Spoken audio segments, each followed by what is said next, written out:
Hello guys, आज चाहिँ interesting कुरो भएको छ कि हामी चाहिँ गर्दैछौँ ट्रेनको सफर गर्न आज हामीहरूलाई मौका मिल्यो। गाइज, मेरो चाहिँ जिन्दगीको फर्स्ट ट्रेन सफर यो हो है।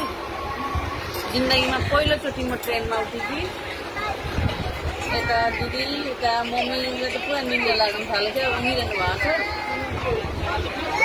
एकछिन हाम्रो बुहारी साइबा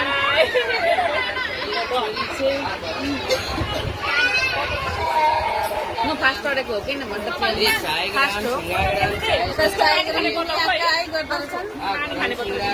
चाय गरम अनि चानाचुर गरम सब थोक गरम भेटिँदो रहेछ ट्रेनमा चाहिँ।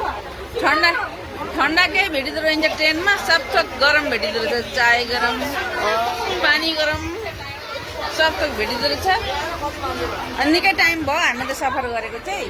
यता यिनीहरू चाहिँ निन्द्रा पुरै गरी उठ्नु भयो होला होइन। अनि यता मेरो काका चाहिँ निन्द्रा पुऱ्याउनु भएको छैन होला, मोबाइल हेरिरहनु भएको छ। अनि यता चाहिँ घोर निन्द्रामा डुब्नु भएको छ मेरो स्वामीदेव चाहिँ। यता मेरो छोरो बोर लाग्यो नि यत्रो टाइमसम्म ट्रेनमा। यता माइजू हुनुहुन्छ मेरो। माइजू हजुर, कस्तो हक्का लागिसक्यो नि, निकै 1.5-2 घन्टा भइसक्यो हामी चढेको। लाग्दैन राम्रो लाग्छ। ए मेरो माइजूलाई चाहिँ राम्रो लाग्छ अरे ट्रेनमा। उता चाहिँ छानाफुना छन् मसिना हामीहरूका। र यता मेरो छोरीलाई पनि देखाइदिनु पर्यो नि त होइन। छोरी कस्तो लाग्यो ट्रेनमा चढेर?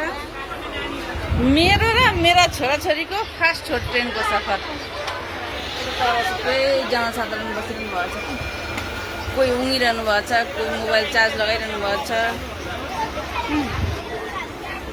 यता चाहिँ मेरा काकाका 2टा छोरा। बाबु के हो, भोक लाग्यो? यता चाहिँ यो हिरो चाहिँ मेरो फुपूको छोरो हो। यता चाहिँ अहिले ट्रेन एकछिन रोकेको छ कि लखिमपुरमा ट्रेन एकछिन रोकेको छ र अनि पुरा पेसेन्जरहरू चढिरहनु भएको छ। कोही नामिरहनु भएको छ। अनि कस्तो लाग्यो भनेर सोध्नुहुन्छ त दिदीहरू।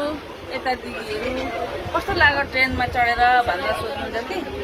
मलाई चढ्ने बित्तिकै चाहिँ भन्न रिङ्गाटा लाग्यो कि, कस्तो रिङ्गाटा लाग्यो। अब यसरी रोकिआयो नि त होइन, रोकिएर फेरि स्टार्ट भएपछि फेरि रिङ्गाटा लाग्छ। अनि नाइपछि अझै तँलाई रिङ्गाटा लाग्छ भनेर भनिरहनु भएको थियो। अब हेर्नु नाइपछि मलाई यत्रो छ। अरू पेसेन्जरहरू पनि अब अर्को ट्रेनलाई रोकेर बसिरहनु भएको छ। अर्को ट्रेन आउँछ अरे उताबाट। यो चाहिँ लखिमपुर स्टेसन रहेछ कि।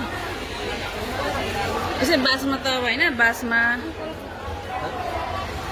पर्सनल गाडीमा बासमा भाडा गाडीमा हिँडेको थियो। तर ट्रेनको सफर चाहिँ त्यसरी गर्ने मौका नै परेको थिएन। बेसी जस्तो बासैमा हिँडिन्छ। अहिले चाहिँ मजा लागिरहेछ, राम्रो लागिरहेछ।